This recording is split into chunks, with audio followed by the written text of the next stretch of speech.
Imagine this, walking into your bedroom late at night, expecting to crawl into bed beside the woman you vowed to spend the rest of your life with. But instead, you see her tangled in the sheets with another man. Most people would scream. Some would cry. Some would storm out, broken and defeated. But not Mark. When Mark's heart shattered into 1,000 pieces that night, he didn't cry. He didn't shout. He didn't even make a sound. Instead, he stepped back into the shadows, his eyes burning with a cold fire. That was the moment he decided he wasn't going to be the victim. He was going to make them regret every single choice that led them to betray him. This is the story of how one man turned his greatest heartbreak into the ultimate revenge. A payback so calculated, so devastating, that when the final piece of his plan fell into place, no one in that bedroom could have imagined the storm he had set in motion. Mark Reynolds had always believed his marriage was unshakable. He and his wife Claire had been together for 8 years, through thick and thin, through job losses, illnesses, and even the heartbreak of losing a child early in their marriage. To the outside world, they were the perfect couple. But behind the smiles and Instagram-perfect photos, something sinister had been brewing. Claire had grown distant. Her laugh didn't reach her eyes anymore. She was always working late, glued to her phone, texting with that sly half-smile Mark hadn't seen in years. He wanted to believe it was stress, maybe exhaustion. But the gnawing suspicion in his gut wouldn't let him sleep at night. And then came the night that confirmed it all. Mark had been on a business trip. At least, that's what Claire thought. In reality, he had canceled the trip last minute, something he didn't tell her. Instead, he decided to surprise her, maybe reignite the spark with dinner and flowers. But when he quietly unlocked the front door and stepped into their home, the sound hit him first. Muffled laughter, the creak of their bed, the low hum of voices he knew all too well. He crept upstairs, his heart pounding so hard he could hear the blood rushing in his ears. And then he saw it. Claire, his wife, wrapped around his best friend, Jason. The same man who had stood beside him as best man at their wedding. The same man who had cried with him during their hardest times. The same man Mark had trusted more than anyone else in the world. For a split second, Mark thought his knees might give out. The betrayal was suffocating. But instead of barging in, instead of screaming, instead of breaking down, Mark did something that shocked even himself. He turned around, walked out, and closed the door without a sound. But that wasn't surrender. That was the beginning. For the next 2 weeks, Mark carried on as if nothing had happened. He kissed Claire goodbye in the mornings. He met Jason for beers like usual. He played the role of the oblivious husband and loyal friend so perfectly that neither of them suspected a thing. But inside, Mark was building something, a plan, a storm. His revenge wouldn't be loud or messy. It would be precise, surgical, and unforgettable. First, he needed proof. He wasn't going to destroy them with just accusations. No, he was going to expose them in a way that left no room for denial. So he installed hidden cameras in the bedroom, the living room, even Claire's car. What he captured made his stomach churn, but it also fueled him. Each kiss, each whispered promise between Claire and Jason became ammunition. Next came the financials. Mark worked in finance. He knew numbers like the back of his hand. What Claire didn't realize was that she had left a trail of carelessness. Secret bank transfers, little gifts charged to their joint credit card, even hotel receipts. Piece by piece, Mark collected it all, carefully tucking away every shred of evidence into a folder labeled Judgment Day. But revenge wasn't just about evidence, it was about timing. And Mark had the perfect stage in mind. Their 10th wedding anniversary party. Claire had been planning it for weeks, inviting friends, family, colleagues, even Jason, of course. She wanted a grand celebration of their love. The irony made Mark's stomach twist, but it also made him smile. Because that night would be the night everything came crashing down. On the surface, Mark played the role of the loving husband flawlessly. He complimented Claire on her dress, helped her with the decorations, even pretended to be excited about the guest list.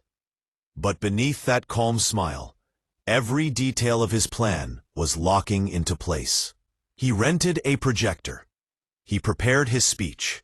He arranged for the catering and music, ensuring the atmosphere would be perfect for what was about to unfold. And then, on the night of the anniversary, when the house was filled with laughter and glasses clinking, Mark stood up, raised his glass, and tapped his spoon against it for silence. Claire beamed at him, expecting a heartfelt toast. Jason smirked, probably thinking Mark was about to shower Claire with praise. But what came next left every guest frozen in stunned silence. Mark cleared his throat, his voice steady, calm, but dripping with an intensity that made the hairs on everyone's arms stand up. To the woman I thought I knew, and the man I thought was my brother. The room fell into uneasy whispers.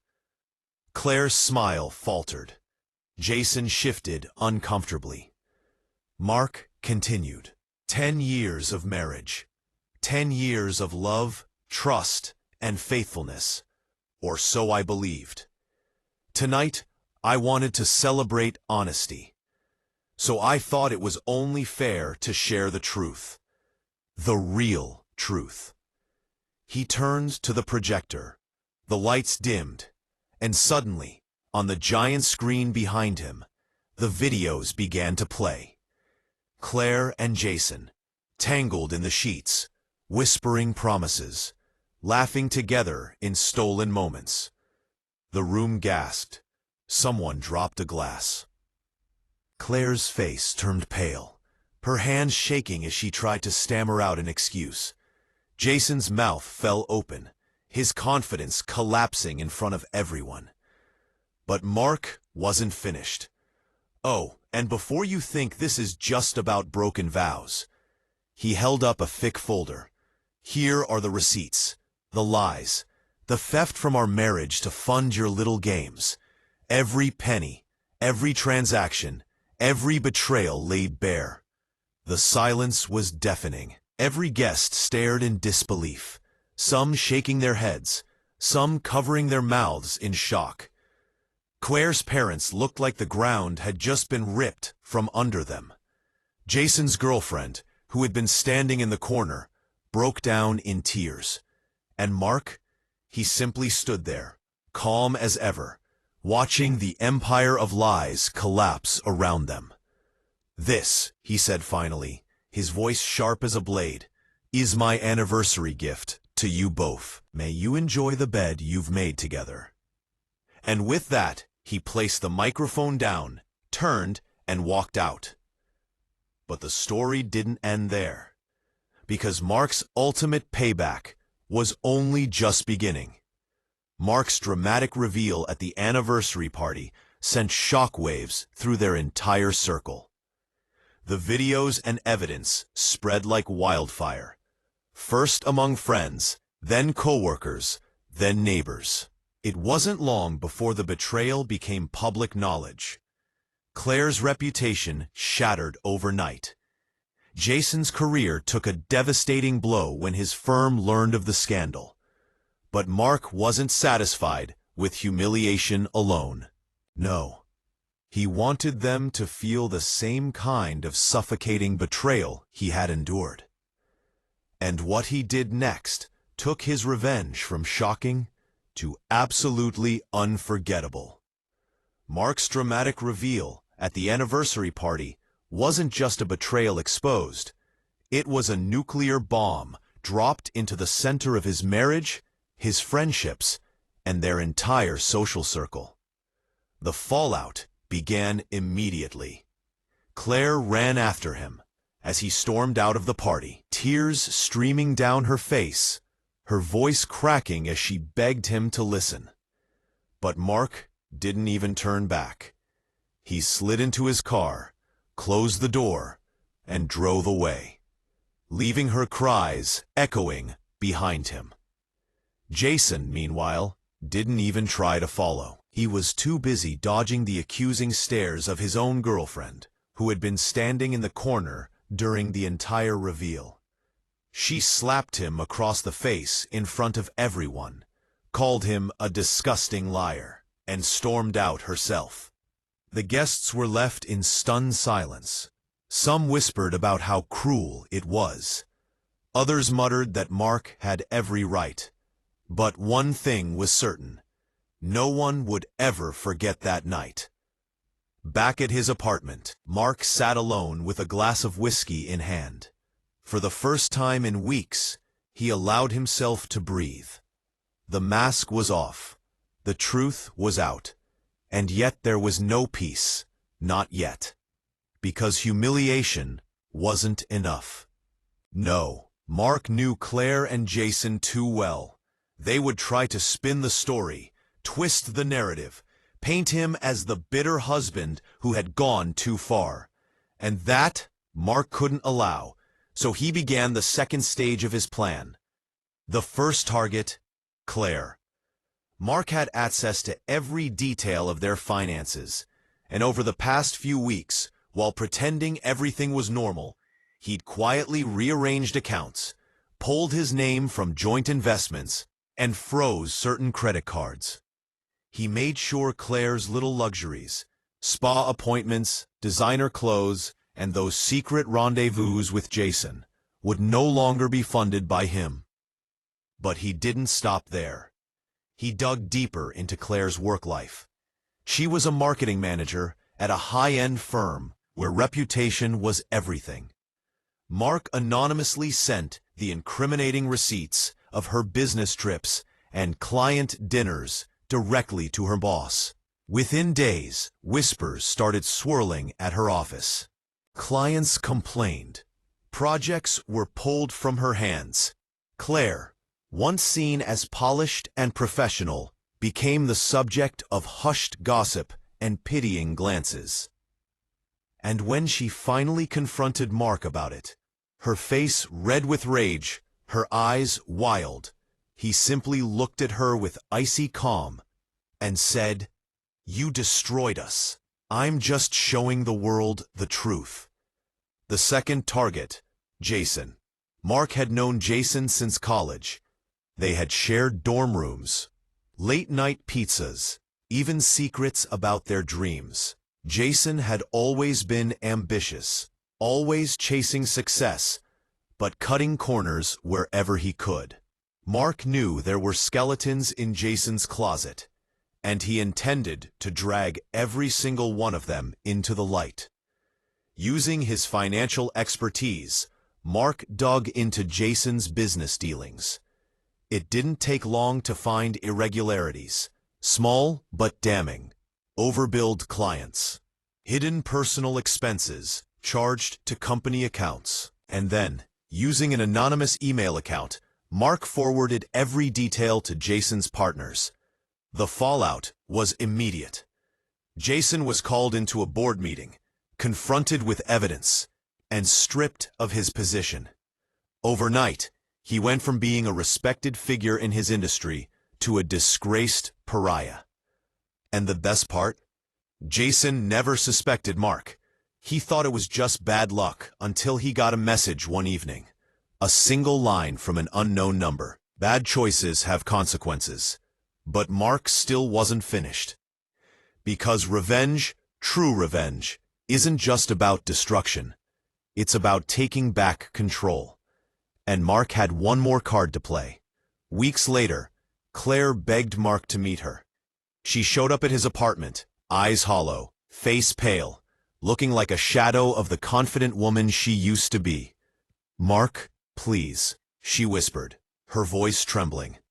"We made a mistake. I made a mistake. Don't you remember what we had? Can't we try again?" Mark studied her, his face unreadable.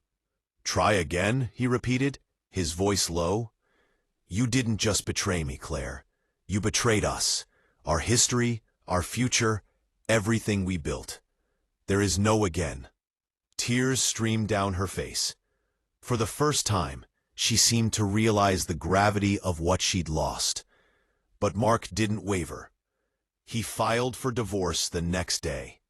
And in court, when Claire tried to fight for half of everything, Mark presented the evidence of her affair, the financial documents, the proof of her dishonesty. The judge sided with him.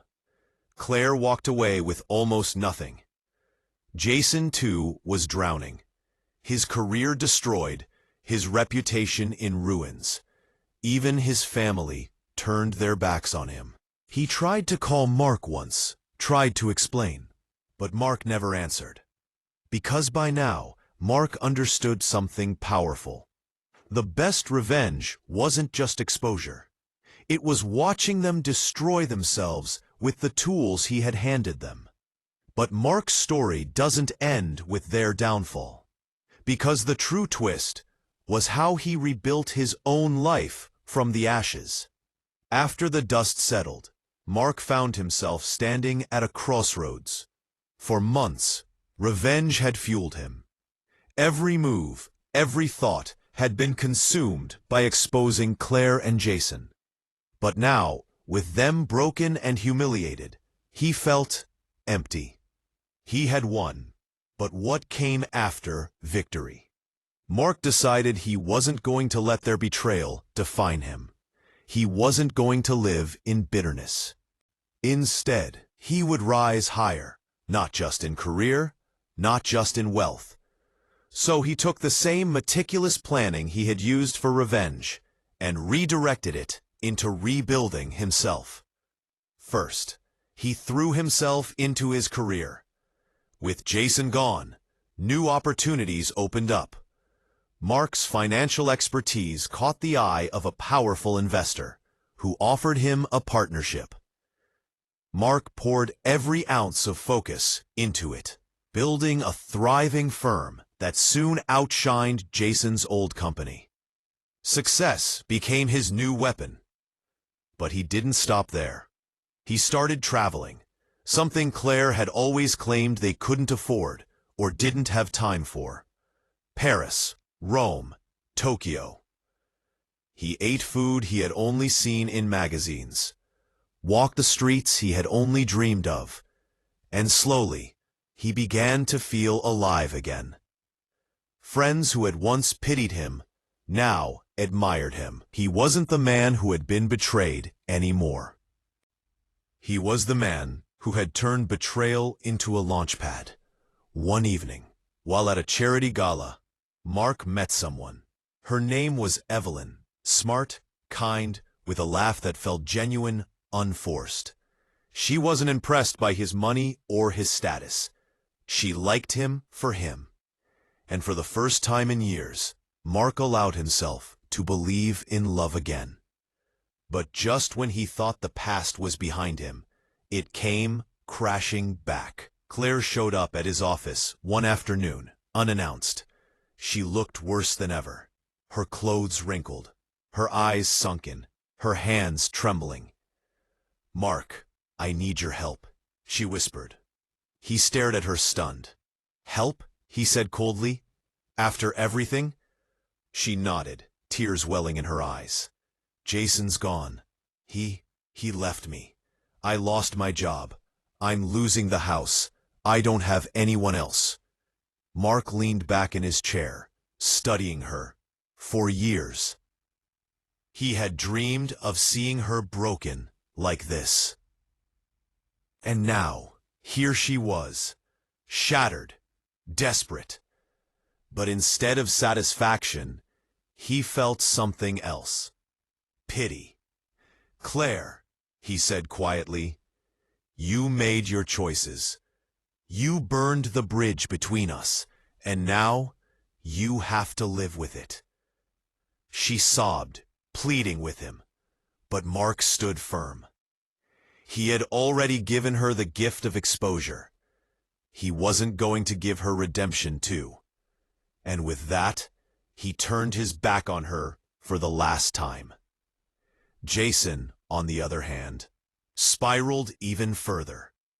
Word spread of his downfall, and no one would hire him. Friends abandoned him. His girlfriend never spoke to him again. Eventually, Mark heard through the grapevine that Jason had moved out of town, broke and disgraced, trying to start over somewhere new. For Mark, that was enough. Revenge complete. But he didn't gloat. He didn't chase them anymore. Because the ultimate revenge wasn't destroying them, it was living a life so far beyond their reach that they could never touch it again. Years later, Mark stood on the balcony of his penthouse, looking out over the city skyline. Beside him stood Evelyn, her hand warm in his. They had built a life together, one rooted not in betrayal or lies, but in trust and love. And as the sun dipped below the horizon, Mark reflected on the journey that had brought him here. He had walked into his bedroom that night expecting heartbreak.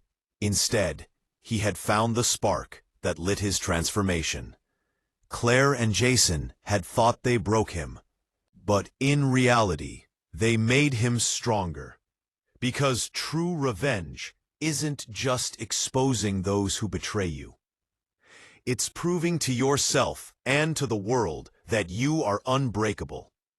And as Mark kissed Evelyn's hand and whispered a quiet thank you to the universe, he realized something. He didn't just get revenge. He won.